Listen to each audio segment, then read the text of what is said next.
Anyway, we're going to move on to the next topic here. And we are going to talk about Josh Hokit that came out and declared Michelle Obama a man. Let's run that clip right now.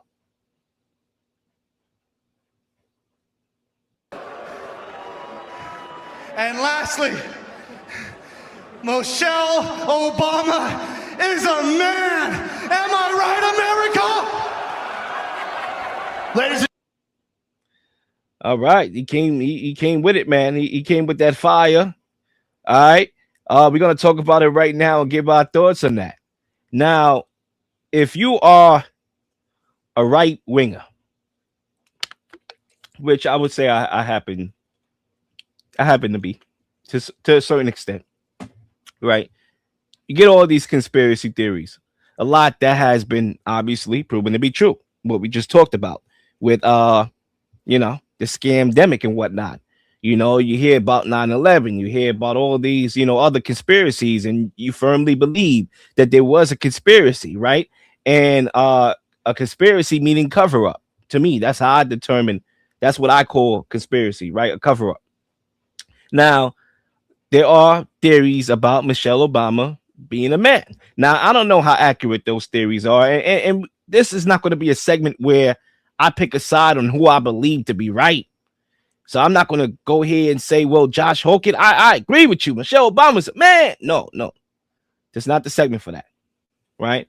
Now, you could believe what you want to believe. I mean, she does look, very masculine, but typically that's how a lot of black women are today. Very masculine, Now, I did see her in a video on Ellen, I believe, and she was dancing, and, that thing was right in front of everybody to see. But, hey, right? It is what it is. Maybe it's my imagination. But she was the first lady. Now, the thing that I want to talk about is freedom of speech and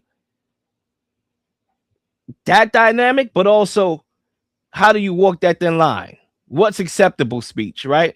Because I am a big proponent of free speech. I do believe you have the right to say what you want to say. That's what makes the country great, is that we have different opinions, right?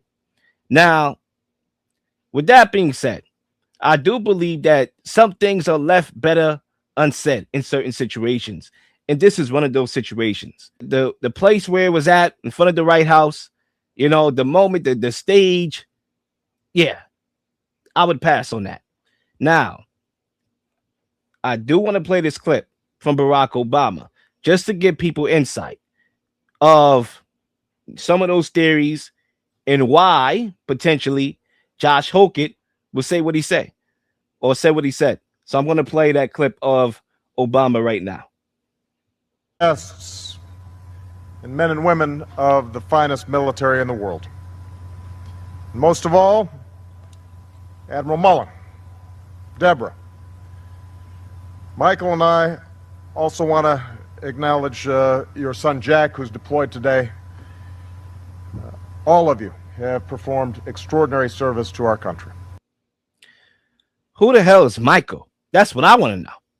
Who the hell is Michael, Mr. Obama? All right. So it's videos like that. It's videos like Michelle Obama coming out and calling herself a man in a video. Yeah, it was a real video where she accidentally called herself a man, that leads people to believe that, she might be one as far as opinions. Okay. Now, obviously, Obama, when he came into the White House, what did he do? What was the first thing he do or did? Sign the gay bill, push all that out. He literally single-handedly made this country very, very liberal and far left with the tampons in the boys' bathroom. Oh yeah, all those theories stem from Barack Obama's presidency. All those pocketbooks that these rappers was wearing, all that was a trend right after Obama.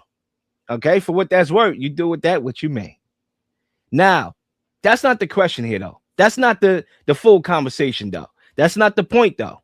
Because we can have these theories about Michelle Obama and what may be and what may not be. But the question that I have is, was that acceptable to say? at that particular time. Now, I would say this in defense, and this is the only way I would defend Josh Hokit, right? Obviously, freedom of speech is one argument, but another argument is you have a lot of people that will use a clip like that and run with the racist narrative. Oh, he's just a racist white man. A racist white man who wanted to take a shot at the Obamas because Obama was the first black president. No, has nothing to do with that. I don't believe. Now, there are political differences and there's racism, right? But this has nothing to do, to me, with racism. Because I feel like a lot of people, as soon as you attack Obama and what he did and criticize Obama and his presidency or whatnot, oh, you're a racist. You get labeled like that. I'm being honest. As a black person, watching from afar. But those same people, a lot of those same liberals that would look at this clip and cry about it are the same people that can't even define what a man or a woman is to begin with. That's a bar. Mic drop. They can't even define what a man and a woman is. So literally, why are you upset at those comments? You don't even know who from who. And to be honest with you, the way how people be looking these days, I can't even tell who from who. I be giving people dap up like they're a guy and come to find out they're not. I remember one time, I had a situation with my TV and we called the provider. They sent a person out. I'm thinking this person is a guy the whole time. They're not a guy. They look just like a guy. And I'm calling. I'm like, yo, I'm dressing this person as a guy. I come to find out my mom had to pull me to the side. That's not a guy, right? I'm like, oh, shoot. My bad. So it was hard to tell who's who these days. But yet people will take with that and they will, obviously be fussing about it, even though they're the ones that's out here promoting that garbage. But the question is, how will Dana White handle that? The CEO of the UFC. How will he handle that situation? Will he go against his fan base? Because we all know that the NFL, I won't call the NFL liberal. There's a lot of conservative fans there, but they basically fall in line with the dollar. And the dollar happens to be with the mainstream corporation and lobbyists. So, yeah, as soon as you come out and talk about the LGBTQ, yeah, you're going to have trouble in the NFL. Oh, yeah, they coming for you. Same thing in the NBA. Jaden Ivey, you came out, called out the LGBTQ. Guess what? You're expendable. You're without a job. So the NFL, they handle their business to protect, who's funding them. I wonder what Dana White going to do, being that the UFC is a more conservative sport. More of those people support Trump, whereas other corporations does not, because it's not popular and you won't get funding for doing so. So how does Dana White handle that? And I do want to play a clip from Dana White right now, and we'll take it from there. Rocket thing was obviously the big story for the mainstream media going out. Yep. That was disgusting. Yeah. Do you regret putting him on that card because of those comments? And no, I mean, listen, there's always going to be people that say things that most of us don't agree with. I mean, just the time, the place, just fucking, yeah, no. I've said many times, listen, I voted for Obama the first time. Didn't vote for him the second time. Then when I was at the inauguration, he was sitting in front of me. And then I saw all this stuff on the internet where people like, oh, Dana's mad dogging Obama. Obama's the only one that turned around to me, couldn't have been a nicer guy, and said, congratulations on all your success and everything that you've done, whatever. I said, thank you, Mr. President. And I don't believe in this shit. Like all the people that hate Trump, he's not my president. All the people that hated Biden, he's not my president. I got some bad fucking news for you. If you're an American, that's your president. And I respect all presidents, present and past. And not everybody does, and you got to listen to fucking stupid shit like that sometimes, unfortunately, because I also believe in free speech. I gotcha. And I believe in free speech as well. But the question is, obviously, free speech is very different today than it was yesteryear. Before, freedom of speech was really freedom of speech. Before, you could have those TV shows like the Boondocks. Nigga, you gay. Right? That was a famous line in the Boondocks. Nigga, you gay. Right now, try to run that same content out here, it wouldn't survive. It wouldn't last. Right? So freedom of speech today is defined very differently compared to yesteryear. And it seems like freedom of speech today is basically, yeah, you're free to say what you want. Just don't come out against the J people. I'm gonna just leave that there. You know what I mean? If you can put two and two together, just don't criticize them. Just don't criticize the alphabet. Just don't criticize mainstream media and the narrative. That's what it seemed like freedom of speech is today. So as a guy who believes in freedom of speech, who believes that the world is trying to be one-sided, yeah, I don't know if I really could fully condemn Josh Hokit. Me personally, I don't think that was the smartest thing to do. And I could be honest about that. It wasn't. Like, yo, you can save that for table conversations with your people, as opposed to taking the mic and throwing that narrative out there for the whole entire world. Let other people do their homework. If that's what they want to believe, let them do their own homework, right? But at the same time, we all living in a world where the left and the right is trying to promote their politics, and if the left can do it too, if the left could promote their politics and call the current president Hitler and all these other names and whatnot and their narratives, then guess what? Why can't the right do it as well? Fair game. Fair game. Anyway, we are going to end here. We're talking about Zohran the moron Mamdani, because that's what he is. He's a moron. I just got to be honest about that. Now, I'm going to play a clip, and I'm going to react to it, and then we'll take it from there. So let's run this clip as technical issues per usual, right? It's technology. Can't live with it, can't live with it, right? Let's run the clip, and then we'll talk about Zohran the moron Mamdani grift. And the Knicks championship speech was the perfect latest example. Now, let me explain this carefully. Let's go back to 2025. During the town hall, Mamdani, Scott Stringer, and Brad Lander was asked by the moderator to name a Knicks member besides Jalen Brunson. Watch this. Name a member of the current New York Knicks who is not Jalen Brunson, Mr. Stringer. Aaron Rodgers. Okay. Mikal Bridges. Okay. Tips. Okay. Did you see the moderator response? Did you catch that? Out of every player on the roster, out of every name he could have picked, he says Tom Thibodeau, the coach. Now let's fast forward to Thursday, because yesterday at the Knicks championship celebration, Mamdani gave a speech. And to be fair, it was a good speech. He's a talented speaker, great orator, and whoever wrote the speech for him did an amazing job. But that's exactly why I'm skeptical. Take a look. I'm talking about guys like Ronaldo Balkman, Marty Collins, Raymond Felton, Marcus Camby, Kristaps Porzingis, J.R. Smith, Iman Shumpert, and the whole Knicks tape era.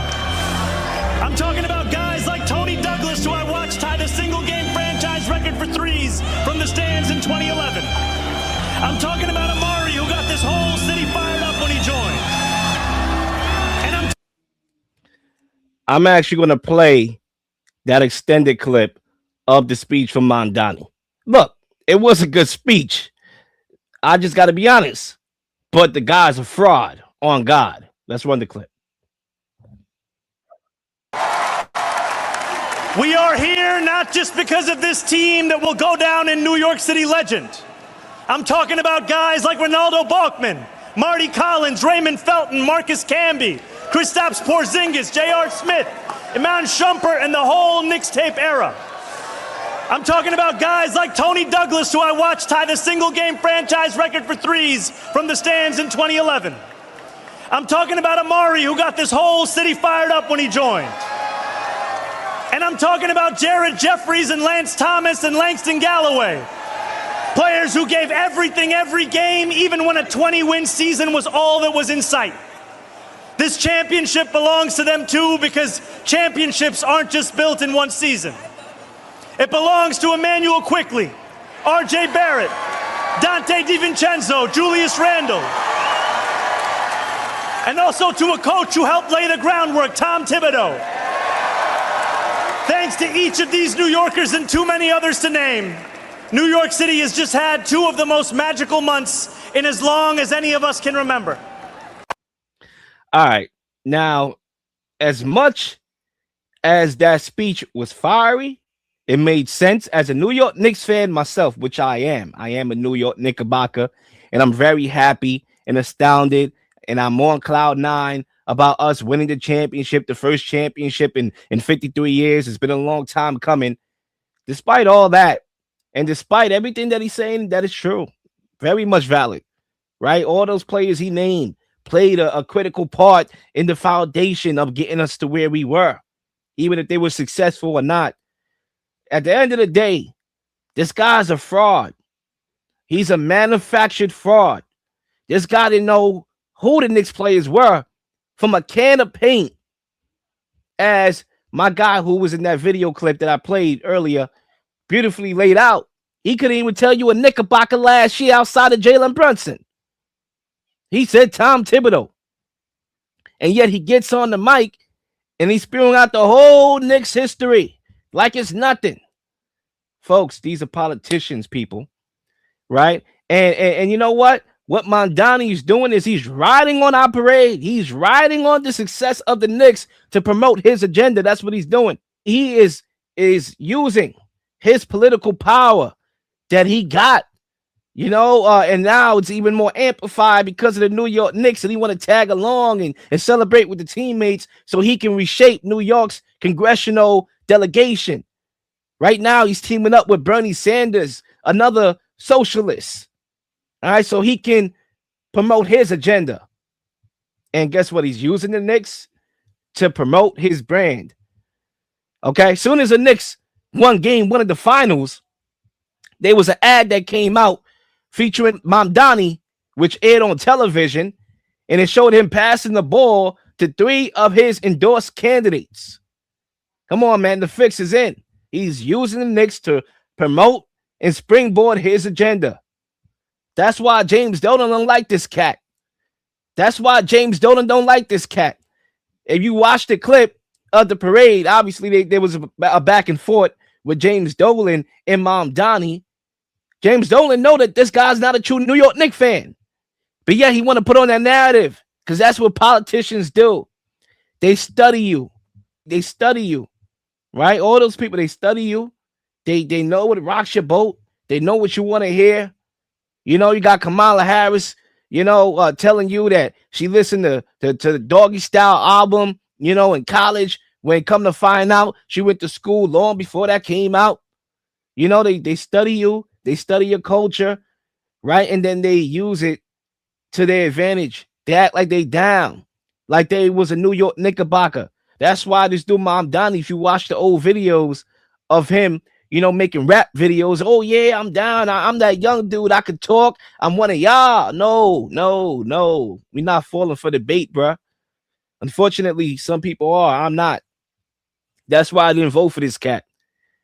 Right? Nah, we're not doing that. We're not riding the next parade to promote your agenda, to promote your nonsense. It's not happening. They tell you all these good things. Oh, we're going to freeze the rent. How? How are you going to freeze the rent? You know that's not going to get passed, buddy. And that's why James Dolan don't like this guy.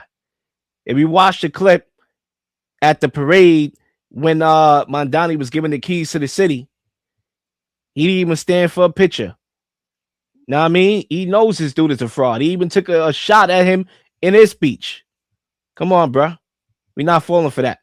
So let my New York Knickerbockers enjoy our championship and stop. I just hate fraud, people. I hate it.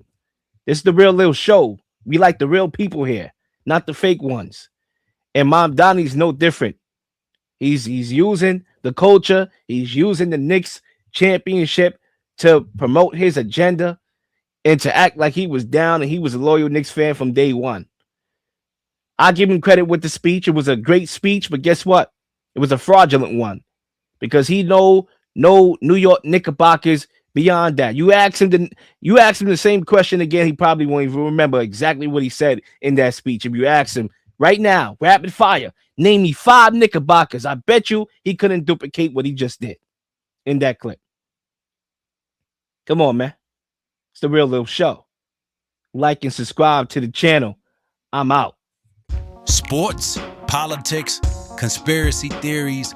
We are here to give you our unique perspectives on things happening in the world. It's the one and only The Real Lil on The Real Lil Show.